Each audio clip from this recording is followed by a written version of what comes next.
Hi, my name is Jeannie, and I'm going to be discussing why I became a Nichiren Buddhist and I continue to chant after 13 years of being introduced to Nam Myoho Renge. The reason why I continue to chant is that there's really a huge difference between me that chants and the me that doesn't chant. And there continues to be a big difference the more I continue to chant and I continue to grow and I just continue to amaze myself and I continue to really expand not just my consciousness but my experiences as well. And I find that even today, if I don't chant a lot and let's say I miss chanting, after just the whole day just doesn't turn out the way I would like it to, and I just revert back to my old self very quickly, which is a person that is easily defeated and easily depressed, and she just gives up a lot or a lot faster than compared to the version of me that chants. So I started chanting 13 years ago. I was introduced to my cousin, and 13 years ago I was a very different person. Although I love my family, I think I came from not a typical, maybe it was a great upbringing. I had a great upbringing, but there was also a lot of dysfunction. As you know, I'm sure people that are watching this video, they're familiar because they really want to change that family dysfunction. I had really great parents and really great family overall, but there was just dysfunction around me. And growing up, I was depressed and I lacked a self-esteem, a healthy self-esteem. And I had social anxiety. I was really very shy. And I cared a lot about what other people would think about me.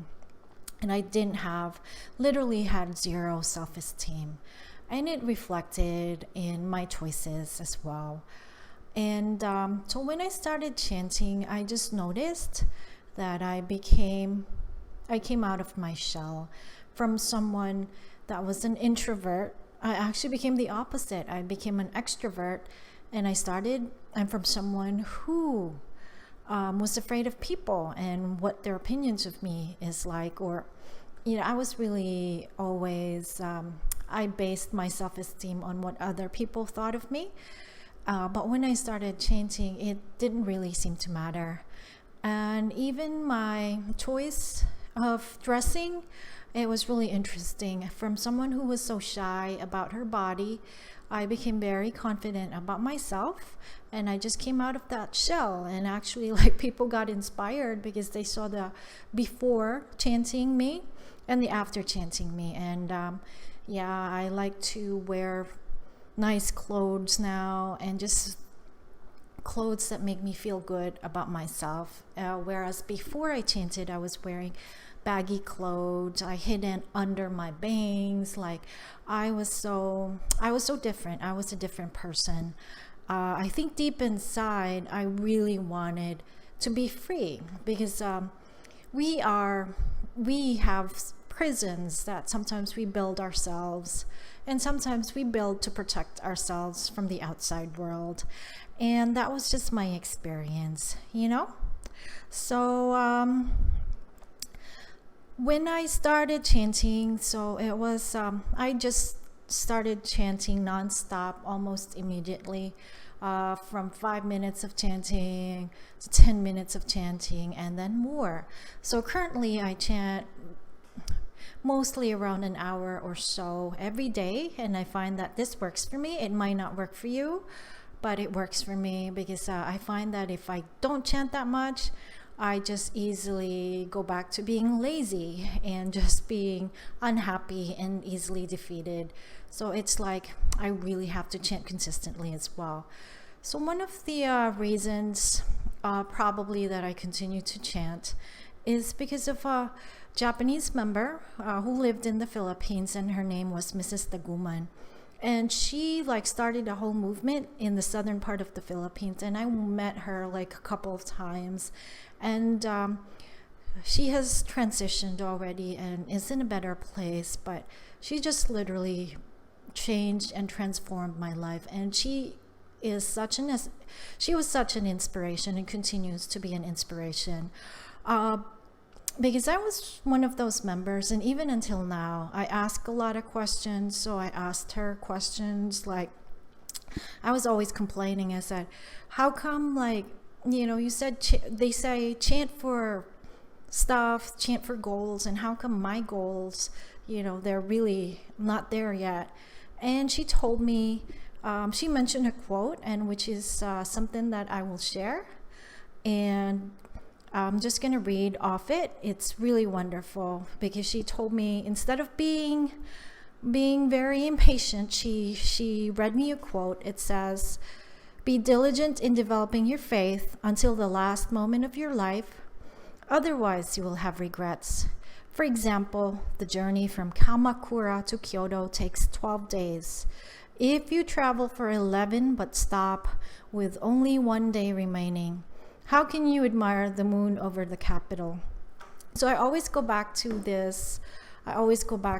Guidance, because every time I want to quit, which is like, almost every day, like, oh, I'm not going to chant anymore, I always am constantly reminded that, hey, if I rest on the 11th day, will I ever reach my destination? And that has been the heart of my practice. Is like, I don't think I can give up, because I can't give up. This might be the 11th day, and tomorrow is the 12th day that I will enjoy the benefits, the full benefits of chanting. And another thing, I think she graced me with her presence during one of my birthday celebrations. I invited her, and again, I complained. Because I'm really good at complaining. And I asked her, you know what? Like I said, I've been chanting for 2 years now. At that point, I think I was chanting for a year or two. And I said, how come like I don't really have any benefits? I'm not experiencing benefits right now. And she told me the most marvelous thing, that until now, I always go back to that guidance. And she said, because again, she said, be patient. Because you right now, you're like a seedling, a sapling. And when you look at the sapling the following day, it's still tiny. But after a few months, and she actually mentioned this, a few years, a few months, a few days, a few years, a few decades, you will become a big and strong tree. And that to me, I said, oh, okay. I guess I can't complain now. And she said, don't worry, when you look back at everything that you have accomplished and everything that you've become, when you look back, you will realize like, oh my God, I really did improve a lot. And on my 13th year, I can attest that I really have changed a lot. And the years of chanting has really made an impact on my life. And I'm not saying that I never had any problems. It's because I had problems that I just grew. I just grew up. I became more mature, and I just really literally transformed from the inside out. So luckily, I came to America with the practice, and I had a pretty strong practice in the Philippines. So when I came to America, my practice actually prepared me for my hardest challenge yet, which is everything about America is hard. And when I first came to America, I was actually assigned to work in upstate New York, and it was like the middle of a polar vortex, and I have never encountered snow in my life. And I was walking in the middle of it, and it was freezing. I was wearing layers and layers and layers of clothes. and I was still freezing. I was miserable, and I chanted to the Gohonzon. I said, and the Gohonzon, by the way, it's like a scroll that when you become a member, or when you really commit to becoming a Nichiren Buddhist, it represents your highest life condition. So I was chanting in front of the Gohonzon, basically, my having a conversation with my higher self or the universe. And I said, you know what, like, this is so hard, like, I want to go back home, like, I can't walk in the snow in a polar vortex where you're literally, my ears were just burning, they were so cold, it was freezing, it was miserable. And even for Americans that grew up with that, it was like an unusual year. And to walk a mile to work and a mile back, because I didn't have a car back then, it was crazy. It was crazy. And so I actually chanted like for better conditions, and lo and behold, I actually got assigned after like a couple months to New York City. But it's so funny, I was not just walking in New York City for almost 2 years. I was walking rain, snow, and it was actually worse than in upstate New York, because I was doing it for several, like close to 2 years of like winter, spring, summer, and fall and stuff. So different seasons. So it's actually worse. I actually remember a time when I didn't look, because I come from a tropical country, so I don't actually look at the weather or the AccuWeather or whatever, because I would expect that the weather would just be the same. And it was raining, and I was wet.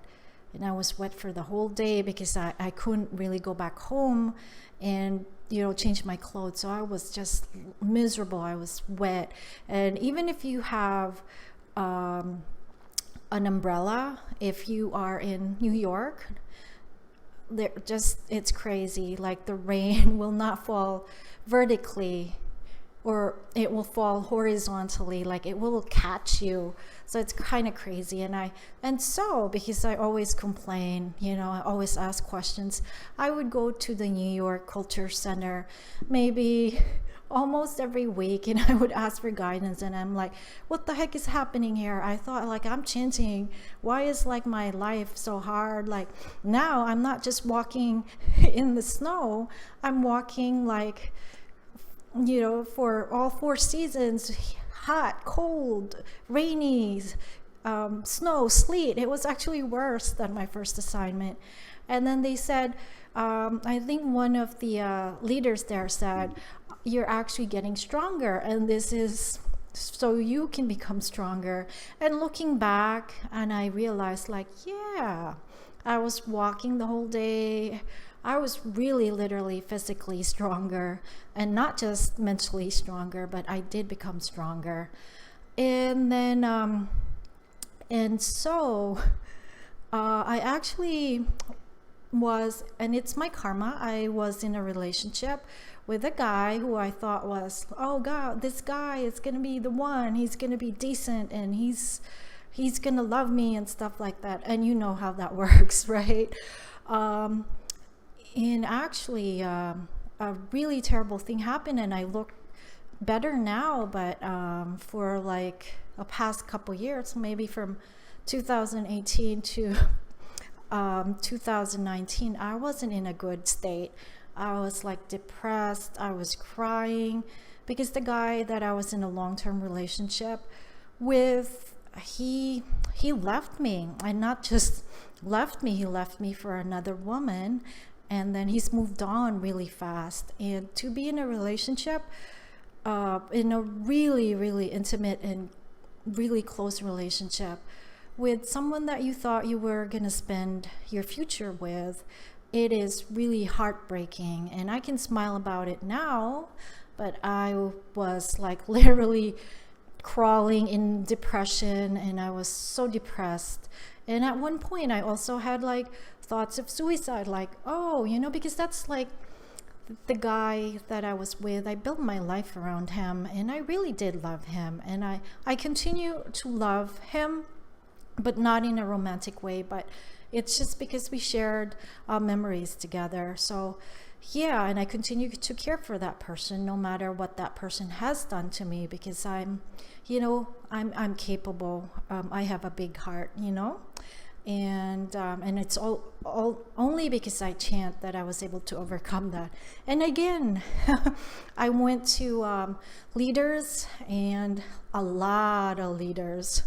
So a lot of leaders, and I complained again. I said, oh my God, like I chanted to be in a better relationship. This is not only bad, this is like the worst thing, this is the worst thing that could ever happen to a woman, to be betrayed, to be abandoned.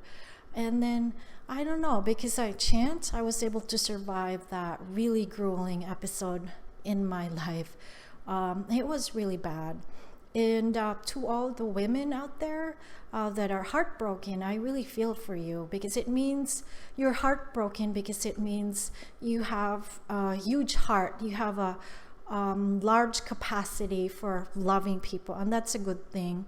And because I chant, I was able to see the gift. I saw the gift that he didn't take anything away from me, and in fact, he had given me a gift, which is now I actually feel much happier where I am right now. And looking back, I felt that he was just holding me back and dragging me, actually. And now I really feel free to be who I really want to be. And that is the gift. And that's the gift that he gave me, that he did not take away something from me. He did not diminish me. He actually empowered me, and he made me realize that I am, I have value, and I should learn to value myself, because he was a reflection, because probably subconsciously I didn't really value myself as a woman, and so I attracted a guy who didn't really value me. And now I'm learning that lesson, to value myself. And so I continue to chant, because life really is, it's unpredictable, and no matter which direction you want to go, it's unpredictable. You don't really know what's going to happen. And as we all know, this coronavirus pandemic is affecting everybody else. Like literally, there's no one person in the world that's not affected by this. And the reason why I can still talk about this and not get anxious is because I chant. I actually and I'll continue to chant. And I have to admit, a couple weeks ago, I was not in a good place. I was really anxious, and I was scared, and this is the unknown. But I realized, I have chanting, I have the gohonzon, I have the connection and the means to communicate with my higher self. I might as well use that. So that's the reason why I became a member. I think the reason was because I was just unhappy, and now I'm happier. So I'm not saying that my life is perfect. I'm in the process of perfecting my character and my life. And it doesn't mean that I won't make mistakes. We all do make mistakes. But the difference between chanting and not chanting is that when we chant Nam Myoho Renge, we turn our mistakes as opportunities, and we turn our problems into benefits. And I really am grateful that I have access to people that have been chanting for decades, and I can always ask them and call them and ask for words of wisdom. And I'm really grateful for my mentors in the Philippines, Ma'am Silte Daguman and Ma'am Norma Dipay. So they're like my mentors, and the late Mr. Dipay, Ernesto Dipay.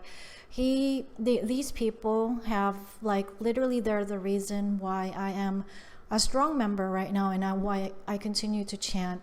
And also Mrs. Taguman, the late Mrs. Taguman, they're really instrumental in why I continue to chant, because life is short, life is precious. We have the option of maybe not chanting, and our life is just gonna remain the same, or you can do what I did and chant, make your life extra interesting, but then make it satisfying, that no matter what happens, you come out really stronger than before, and that's been the main lesson of my practice, is that no matter how many problems I've faced, those problems have only made me stronger. And literally right now, I'm not afraid of the weather, and I've had issues with my work as well. So, just because I've been tested a lot, I just realized like, oh, okay, this is another test, and I have no choice but to chant to overcome this. So if you're just hearing this for the first time, you don't know anything about Nam Myoho Renge Kyo, you can try chanting Nam Myoho Renge Kyo, set your goals. Who do you want to be, and what kind of person do you want to be, and just continue to chant Nam Myoho Renge Kyo and just see your life change for the better. I'm not saying that you will not encounter problems, because based on my experience, you will. And the moment you chant like, oh, I like my life to be easier, you won't. But you will be stronger, and you will not be defeated by anything, and you'll emerge victorious, provided you continue to chant. And when something is taken from you, it is not something that's taken from you. It's like, it's a gift. There's really something empowering about that you are more powerful than you think. And thank you again for listening to my story. And as usual, I'm just sharing the word, because there's no accidents. The reason why you probably are watching this video is because you're looking to change your life drastically. And try chanting Nam Myoho Renge Kyo, and like a little sapling, see your life transform into a big, gigantic tree that is not defeated by any problems. Thank you very much. Bye-bye.